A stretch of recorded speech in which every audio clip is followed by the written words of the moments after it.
आप देख रहे हैं डाबरा समाचार से मनु मिश्रा को, जो निरंतर क्षेत्र में बना रहता हूं आप लोगों तक एक नई वीडियो लेकर के, कि जो मैं आप लोगों तक ये वीडियो पहुंचाऊं कि हमारे गोरखपुर ज़िला में, हमारे चिल्लूपार क्षेत्र में हो क्या रहा है, लोग कर क्या रहे हैं। क्योंकि जो हमारे पास बैठे, मैं इनका नाम स्वयं नहीं बताऊंगा, क्योंकि लोगों को ये लगेगा कि मिश्रा जी जानबूझ के गए हैं।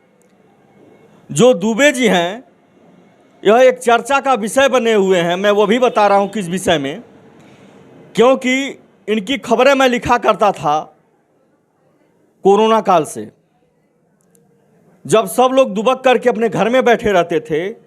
यह दुबे जी समाज में सबको राशन लेकर के, सबकी दवा लेकर के पहुँचे रहते थे। बेटी पढ़ाओ बेटी बचाओ जो इनका एक संस्था है,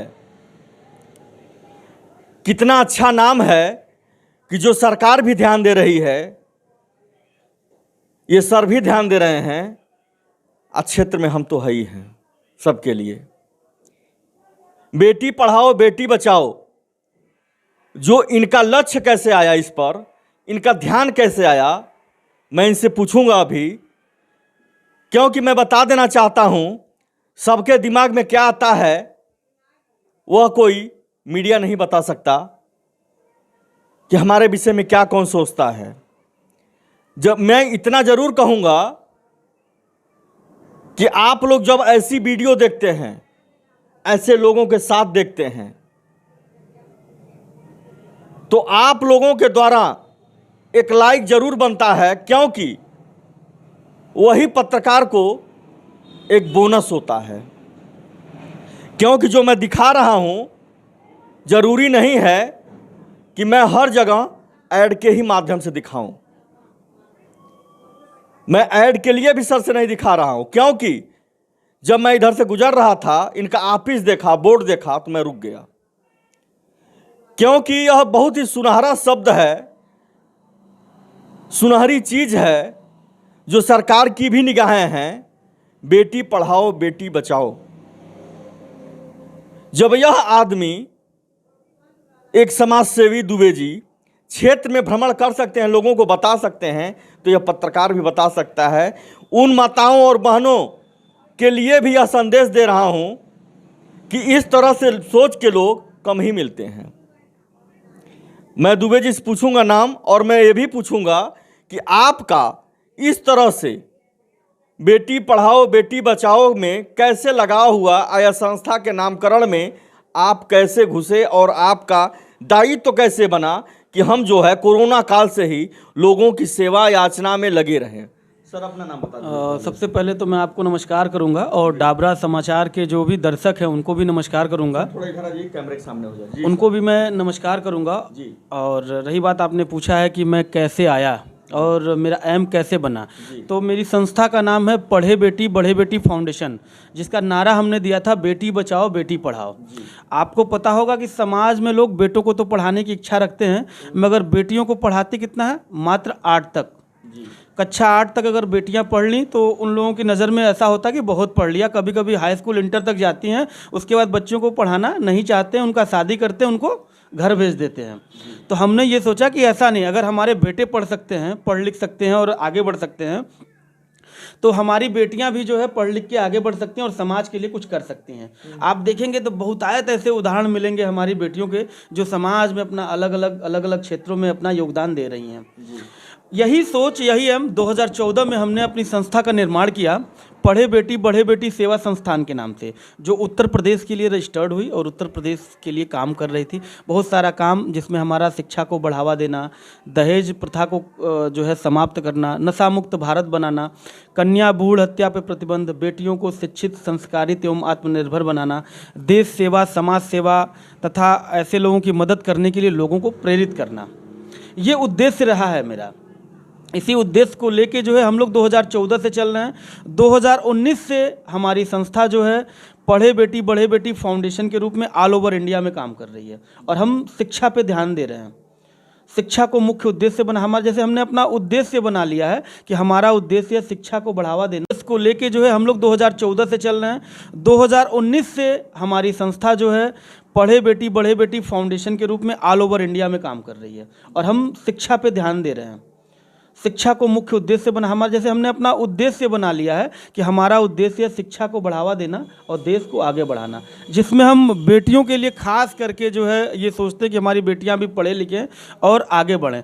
तो आप देखते होंगे कि जब बेटियों की शिक्षा जहां से ख़त्म होती है, जैसे 12वीं के बाद बहुत कम ऐसे माता पिता होते हैं जो अपनी बेटियों को आगे पढ़ाते हैं। कभी पैसे का हवाला देके, कभी समाज का हवाला देके, कभी कहते हैं कि हमें सुरक्षा महसूस होती है कि हम बेटियों को बाहर भेजें। तो संस्था हमारी इन्हीं सब क्षेत्रों पे काम करती है, उनको समझाती है, बताती है कि आप अपनी बेटियों को आगे पढ़ाइए, आगे की पढ़ाई का जो खर्चा होगा वो हम वहन करेंगे। लेकिन हम कैसे करेंगे ये मैं आपको बताना चाहता हूँ। जैसे किसी बच्ची ने 12वीं पास कर लिया, अब उसको ANM, JNM, BSc नर्सिंग ऐसे तमाम सारे कोर्स होते हैं जो करना होता है। तो हम लोग क्या करते हैं, आज आप देखोगे कि पढ़ाई का स्तर इतना कठिन हो चुका है, इतनी ज़्यादा फीस लगती है कि हर परिवार उसे अफोर्ड नहीं कर पाता है। तो हमने उस फीस के बोझ को ही कम कर दिया है।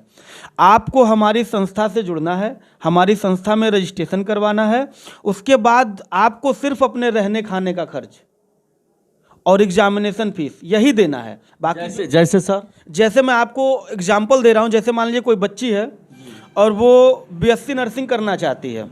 अब BSc नर्सिंग की अगर फीस आप देखोगे तो नॉर्मली हर कॉलेज में जो है 1 लाख से लेकर 1,30,000 तक केवल फीस है। उसके बाद 70,000 80,000 आपको खर्च देना पड़ता है हॉस्टल का। फिर मिसलेनियस, क्लिनिकल, तमाम ऐसे खर्चों के नाम पे लगभग 2.5 लाख रुपया 1 साल का बच्चों से लिया जाता है। 4 साल का कोर्स अगर बच्ची करती है तो 4 साल के कोर्स में लगभग 7-8 लाख रुपया, 9 लाख रुपया उसका खर्च हो जाता है। लेकिन अगर वो बच्ची हमारे यहाँ रजिस्ट्रेशन कराती है, हमारे संस्था के थ्रू पढ़ती है, तो उसका मात्र साल का 95,000 रुपया देना होगा। केवल 95,000 रुपये, 95,000 रुपया। अब 95,000 रुपये में उसको केवल 60 से 65,000 रुपये रहने खाने का होता है। बाकी मिसलेनियस, क्लिनिकल, एग्जामिनेशन फीस बाकी के पैसों में ऐड हो जाता है। जबकि यही बाहर अगर करती है तो JNM जैसे कोर्स के लिए उसको 4.5 लाख रुपये देने पड़ते हैं। लेकिन हमारे यहाँ 4.5 लाख रुपए में तो BSc नर्सिंग पूरे बढ़िया से कर लेगी, यानी पूरा कंप्लीट। हाँ, यानी कि पूरा कंप्लीट ही कर लेगी BSc नर्सिंग, जो कि 4 साल का कोर्स है। लेकिन बाहर किसी कॉलेज से अगर करती है तो JNM जो 3 साल का कोर्स है उसी के लिए उसे 4.5 लाख रुपए देने पड़ जाएंगे। मैं कॉलेजों का नाम नहीं बताऊंगा, नहीं, वो मैं आपसे पूछूंगा भी नहीं जी। बहुत सारे ऐसे कॉलेज हैं क्योंकि वो आपके सूत्र होते हैं। जी जी जी, बिल्कुल। क्योंकि वो अपना जो है ना पढ़ाई को अपना कमाई का एक जरिया बना लिए हैं। वो बच्चों से, अभी हम एक कॉलेज विजिट किए थे तो वहाँ पे मिसलेनियस क्लिनिकल के नाम पे सिर्फ बच्चों से 1.5 लाख रुपए लिए जाते हैं, जो हमारे यहाँ 15 से 20,000 में फाइनल हो जाता है। यानी कि हम बच्चों से लेते हैं 60,000 रुपये हॉस्टल का और जो बचता है 30 से 35,000 रुपये। उस 30-35,000 रुपये में बच्चे का मिसलेनियस, क्लिनिकल, एग्जामिनेशन फीस तीनों ऐड हो जाता है। अब तो मान के चलते हैं आपसे 2-4, 5,000, 10,000 तो हर जगह एबव खर्चा कहीं ना कहीं कॉलेज में आ ही जाता है। जैसे मान लीजिए कॉलेज में कोई वो कोर्स कौन कौन से आप कराते हैं? देखिए हमारे यहाँ देखिए B pharma, D pharma, MBA, BBA, BCA, B.Ed, तमाम जो इंटर के बाद जितने भी कोर्सेज होते हैं वो सारा जो है अपने यहाँ उपलब्ध है। आप वो सारे कोर्स उन बच्चे के लिए, अब जैसे हम MBA करा देंगे आपको, किसी भी बच्ची को अगर MBA करना है, पैसे नहीं है तो 5,500 रुपये पर महीने पे उसको हम MBA करा देंगे। 2 साल का कोर्स होता है, 5,500 रुपये पर महीने पे हम उसको MBA करा देंगे। 6,000 रुपये पे हम उसको जो है D फार्मा करा देंगे। 7,000 रुपये पे हम उसको B फार्मा करा देंगे। 8,000 रुपये पे हम उसको BSc नर्सिंग करा देंगे। 7,500 रुपये पे हम उसको JNM करा देंगे। मेरे भाई, मैं मंथ का मैं बता रहा हूँ कि हर महीने उनको इतना पैसा देना होगा, जिसमें उनका रहना खाना प्लस एग्जामिनेशन फीस ये ऐड होता है। अभी यह अंकित दुबे जी के द्वारा बताया जा रहा है। आप लोग स्वयं देख लीजिए, स्वयं जान लीजिए, क्योंकि मैं जो दिखा रहा हूं यह एक मजाक नहीं है, यह एक हकीकत है कि आज के विद्यालय में, आज के प्रवेश में, पढ़ाई लिखाई के नाम पे लोग कितना पैसा लेते हैं। मैं उस विद्यालयों का भी नाम सर से मैं नहीं पूछा हूं और ना मैं ही बताऊंगा कि वो कौन कौन से, चूंकि मुझे भी नॉलेज है कि क्षेत्र में कैसे हैं लोग या कैसे विद्यालय चला रहे हैं।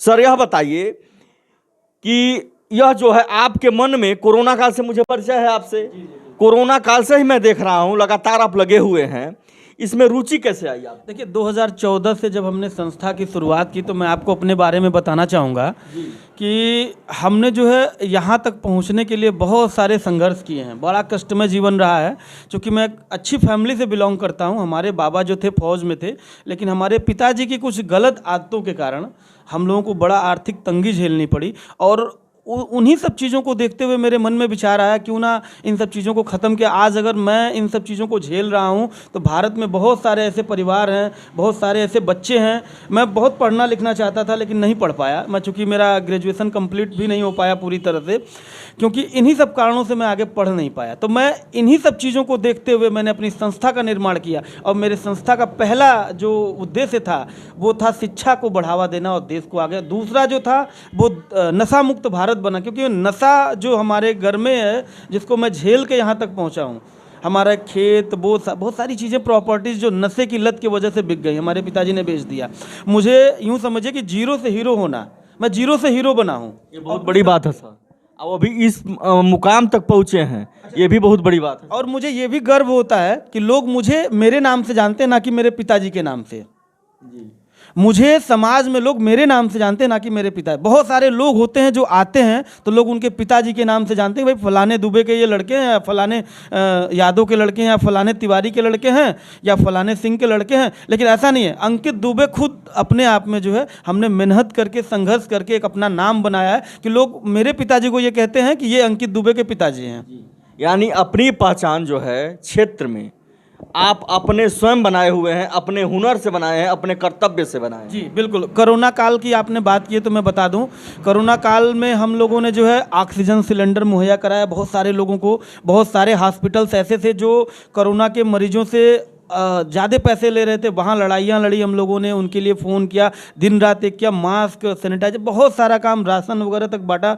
और आप अवार्ड्स की बात करें तो कोरोना काल से लेके अब तक, या 2019 से मैं अब तक 2023, कल मुझे अभी 27 तारीख को लखनऊ में कोहिनूर ऑफ यूपी का अवार्ड मिला है कल।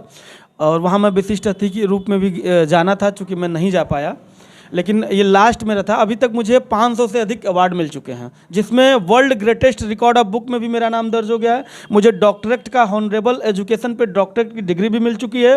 और बहुत सारे ऐसे, जैसे श्रीलंका है, बेल्जियम है, फिलीपींस है, बैंकॉक है, नेपाल है, बांग्लादेश, बहुत सारे ऐसे राज्य हैं जहाँ से मुझे सम्मानित किया जा चुका है। और डॉक्टरेट मुझे फिलीपींस से भी डॉक्टरेट मिल चुका है, वहाँ के राष्ट्रपति के द्वारा ऑनलाइन। तो ये कोरोना काल में ही मुझे मिला हुआ था। अभी एक डॉक्टरेट मुझे जो है जल्दी मिला है लखनऊ में।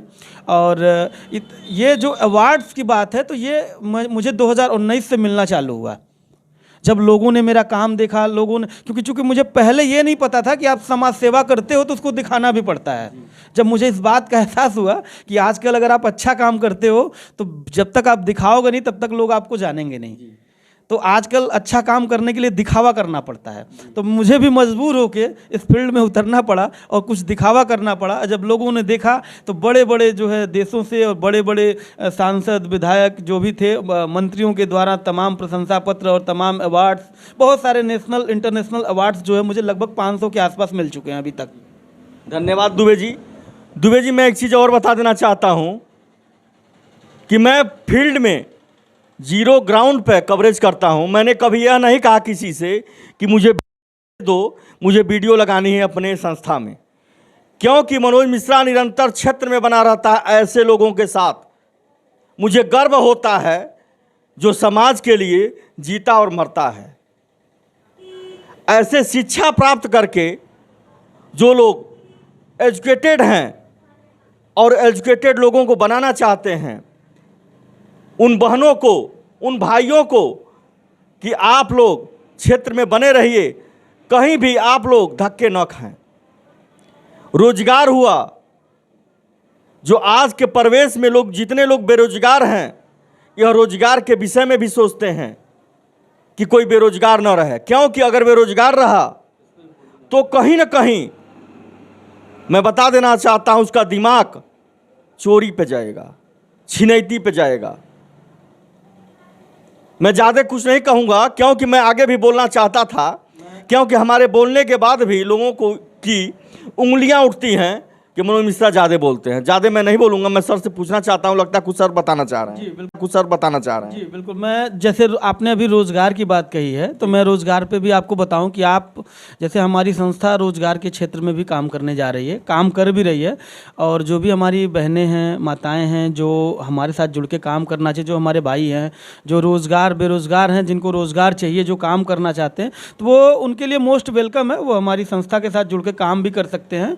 कोई हमारे पास ऐसे बहुत सारे काम हैं जो हम उनको बताएंगे, वो करें और उनको अच्छा इनकम भी होगा और एक सामाजिक काम होगा। वो समाज के साथ जुड़ के समाज सेवा का भी लाभ ले सकते हैं काम करने के साथ साथ। अच्छा, दूसरा आपने कहा कि जैसे मैं उन लोगों के लिए भी एक संदेश देना चाहता हूं आपके चैनल के माध्यम से, कि जो हमारे भाई उद्योगपति हैं और जो हैं धनाढ़ हैं, जिन्हें लगता है कि जिनके पास पैसा है, जो लोगों की मदद कर, तो कृपया वो लोग ऐसे लोगों को चुनें जो ज़मीनी स्तर पे काम करते हों। ऐसी एनजीओ, ऐसे फाउंडेशन को चुनें जो ज़मीन स्तर पे काम करता, उसे ही फंड प्रोवाइड कराएं। बहुत सारे लोग मैं देख रहा हूँ फंड इधर उधर से लेके थोड़ा बोड़ा करते हैं और पता चलता है कि वो तो उन लोगों के लिए ये मेरी तरफ से एक संदेश जाएगा कि कृपया आप लोग कभी सर्च करें और देखें कि कौन अच्छा काम कर रहा है, उसके साथ जुड़ने का प्रयत्न करें।